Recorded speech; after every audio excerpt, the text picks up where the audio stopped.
10,000 miles long. Oh, I want to come here and okay. It is 6 o'clock NSG. I am listening to River by Leon Bridges. In my darkness, I remember. I felt like that was a song to get me in the mood for this discussion today. So if y'all haven't heard it, look it up. Alexa, stop. All right. So we see that Alexa and I still have our good relationship going, which is good. Whew. The topic of this discussion is one of a 3-part series that I'm going to be doing over the next couple of weeks. And the way that the idea came to me, much like a lot of stuff, was just kind of reflecting on things and through prayer. And I felt like this discussion really would help us to get a better sense of who we are, like a full picture of who we are, and move forward in greatness. So the first part in today's talk will be titled Box of Horrors. The series title is Uncovering Myself. So let's get into it. So this one is a little bit heavier of a topic, but it's so real and so necessary. So I am pacing myself just to make sure that I do it justice. The thought behind this is really all about us discovering how our traumas impact us and take up space in our lives. And we often don't talk about it. And it's really time. This is calling for us to really pay attention so that way we can continue to grow. So the reason why it's called Box of Horrors is because it's about the trauma that we have suppressed. So in life, we move about growing and trying to be better version of ourselves every day. And as we grow up, not just in age, in development and everything, as we grow up, those parts of us that go unchecked, the parts of us that we find less favorable, the ones that we want to deny, they take root. So they grow down. They don't leave us. They become the things that we suppress and we put them into boxes, right? And so it's like childhood things that you've heard that have stayed with you.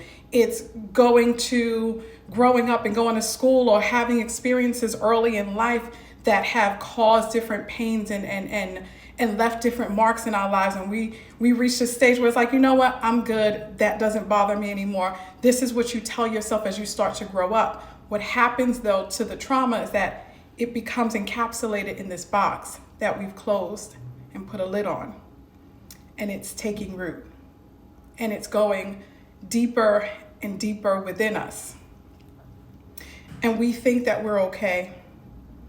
And we find ways to cope and manage, which is amazing because the human resiliency is something to be marveled.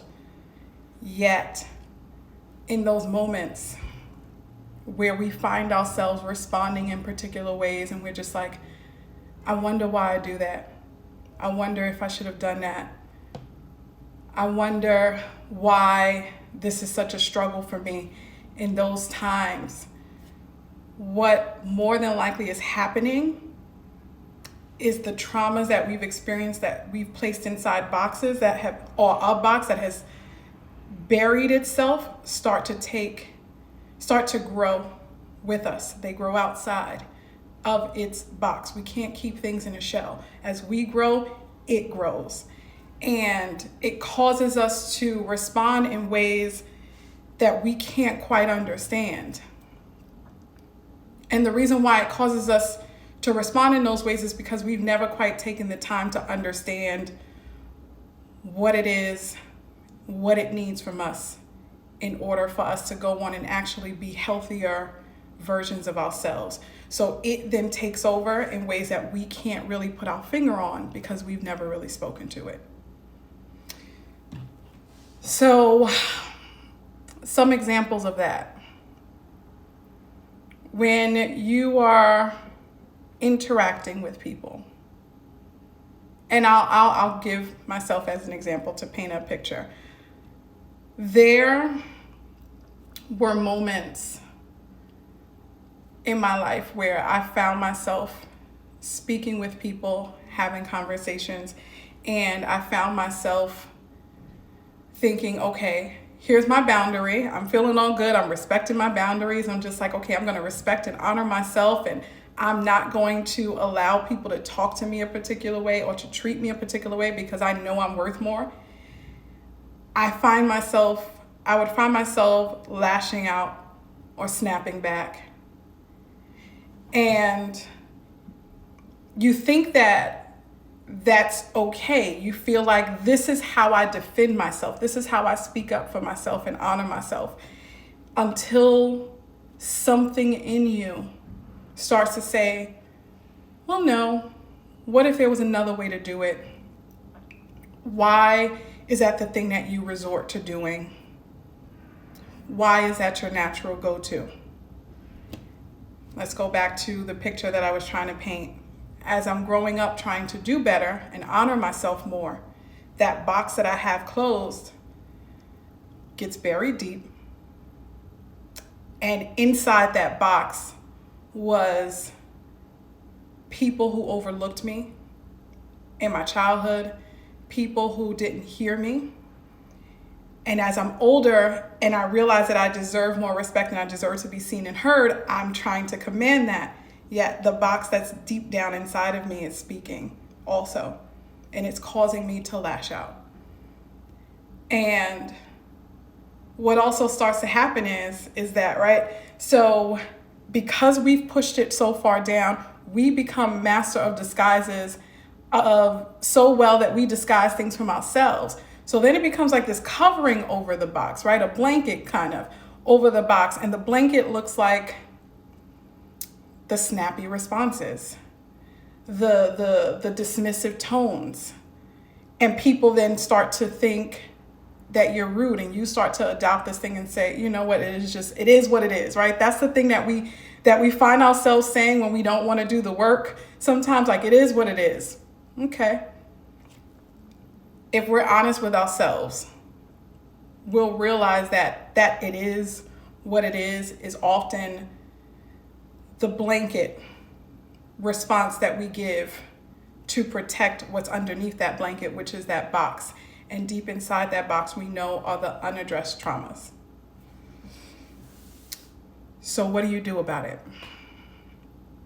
So through coaching, some of the things, and I'll keep it personal since I started off with a personal story, some of the things that I had to do was first start to wonder why it was that I was hearing people describe me as rude or dismissive, and start asking myself that why question. So it's like, why is this? Why do people experience me in this way? And then being honest with, well, Denise, you don't let people finish. You assume that they're coming for a part of your integrity that they probably aren't. And before they even have a chance to show you what their intentions are, you're responding. And that response then leads to understanding the why behind that, then leads me to say, okay, well, what if it were true? Because sometimes we would love to just kind of sit there and say, well, that's just them. And I encourage everyone watching now and that will be watching to ask yourself and assume, what if this were true about me? What would it mean that I need to work on? And so I assumed, okay, I'm gonna take this a little bit, as much as it may sting. All right, I might be this. Where is it coming from? So remember, the blanket is like the reactions, you being rude. There's something behind being rude. So then you want to ask yourself, where is it coming from? and where it's coming from is inside that box. And when you realize that it's that box, you got to do something about it. And it's scary because you're about to uncover the fact that when, for me, I was younger, there was a lot of times where I wasn't heard. I was taught that, children are to be seen and not heard. And I know many of us can relate to this, and it impacts you differently because then it was, well, what did that action lead to? And how did that cause me to feel as a kid? And how did those feelings that I experienced as a child then grow with me? And I realized that I started to feel like, well, maybe I'm just not really worth being heard. And I didn't quite know the point at which my opinions mattered. And as I became a teenager and a young adult, I was struggling with trying to figure out where I came in, like where my thoughts and opinions mattered. And then this side of me comes in where it's like, fuck everybody, I don't care. This is what I want to do. This is what I want to say. And instead of really doing the work to uncover what narratives I've held on to, I just became dismissive of it all, wiped it out the way and said, this is what I want to do and I'm going after it. And it got me through. It got me through. This is going back to the resilience that I talked about with us as humans. We find our coping mechanisms. What this topic right here is talking about is to move beyond the point of just coping and grow. This discussion is calling for us to pay attention to the things that we have consistently heard in our adulthood about ourselves and figure out where it might be coming from. Think about the things that we have felt about ourselves, the not so favorable things that we have thought about ourselves, and try to trace it back to where it might be coming from. And giving those things the light that it needs so that way you can move through it. I want to pause for a second and just ask anyone who's viewing if they have any thoughts or questions that they would like to share. If in any way this resonates with you. And as you guys are thinking and reflecting on what, if anything, you'd like to share, just pointing out what comes next. So of course, I have some coaching questions for you all to ask yourselves as you're doing this work, because I never want to just say, okay, hey, this is what we need to do. We need to tap into this box of horrors, as I'm titling it, and leave you there with it. I'm going to share some questions and thoughts to reflect upon. And just to try to remind you all that after you do the work to go through that and figure out what's in there and how it's been holding you back from particular things in life, know that there's going to be this transition that happens, and you're going to find yourself no longer looking like your former self. And what I mean by that is the things that you naturally used to do, you're going to find that you don't really want to do it anymore, because you're honoring the state that you're currently in, which is at a place of growth and healing. And that's what will lead us into our next week's talk, which is going to be on discovering who we are. So everything is a buildup. Today was talking about going there, going to the places that we shy away from, really figuring out those parts of us that we just don't care for too much, or that we try to hide and deny. Time to stop denying it. I talk about real affirmations, and I've shared on my page, sorry, the light is really bright, so it's making my eyebrows sweat. But I've shared on my page a number of times what I consider to be real affirmations. And real affirmations are when you speak from a place of knowing yourself and not just saying, you know what, I'm great. It's like really going deeper and saying, well, what about you is great? And in an instance like this, there's a level of bravery that comes with this work. There's a level of independence, a whole different level of independence that comes with doing this work, because it is setting you free from the binds of the things that kind of held you back. It's setting you free from the sting of other people's opinions, because you start to realize, you know what, this is what you may think, but this is what I know that I'm working through, and I know I am on this path to being okay. So you just keep that over there. There is a level of security in self that you get when you go there, because then it becomes a thing of legit. People really can't tell you much, because you've gone to the depths of you. You've gone to the parts of you that you have buried and covered up and taken it out and acknowledged it and said, I see you, and asked, what is it that I'm supposed to learn from you? And then learn the lessons and moved forward. And that's a beautiful thing to want and hope for. And it's an even more beautiful thing when you actually start putting out the energy and the work towards it.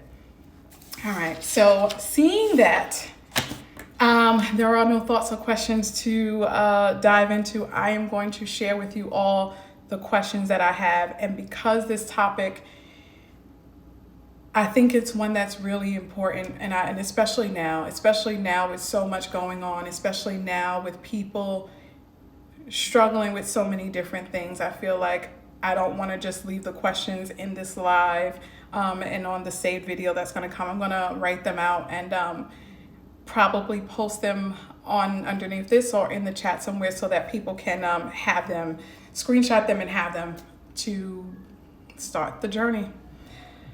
All right, so the first question that I have is, what parts of you don't you like?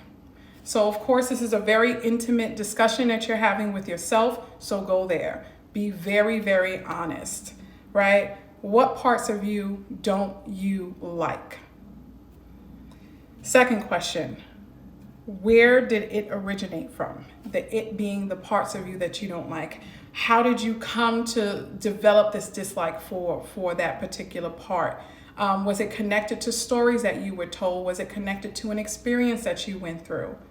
Where did it originate from? Third question, what is it holding you back from? So the parts of us that we don't like, sometimes we try to mask it, so then we'll avoid particular situations, discussions, people, and so forth, because we know they bring it out of us. And when we start to avoid things, that's not really true living and freedom and so forth. When you avoid things because of a part of you that you don't want exposed. So think about what it's holding you back from. It may be holding you back from you sharing your talents with the world. It may be holding you back from, hell, you acknowledging your talents and your gifts and all the wonderful things that you are to yourself. And the fourth and last question is, what is one thing you'll do to challenge this dislike? So actionable steps all the way. And because this is such a big thing, it is talking about the stuff that we've buried so deep. Pick one. Start with one thing and aim to work on it.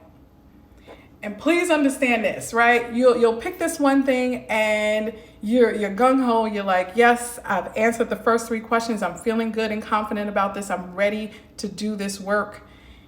And then you set out to do it. As soon as you walk away from the table, or if you're like me, I like to pace the floor and talk to myself out loud to answer particular questions. So as soon as you're done with that, it may feel like, okay, I have nothing else in me to carry forth and carry this out. Know that in that moment, give yourself the grace and allowance to feel okay, to take a moment, pause, and reflect on what's causing that apprehension. And then ask yourself what's something that you need to do to keep you moving forward, and answer that question honestly, and then move forward. So those are the 4 questions that I have for you in relation to this topic of Box of Horrors, uncovering the traumas that are buried deep within us. Tune in next week, because after we have this whole thing of now it's uncovered, we want to know then what. And like I mentioned before, you become a different version of yourself. So figuring out who you are after that is going to be crucial to your continued growth.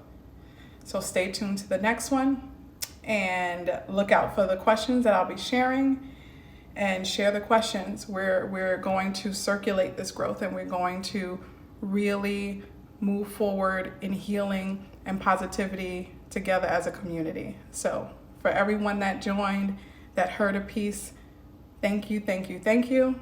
And remember the mantra, y'all, never stop growing. Bye.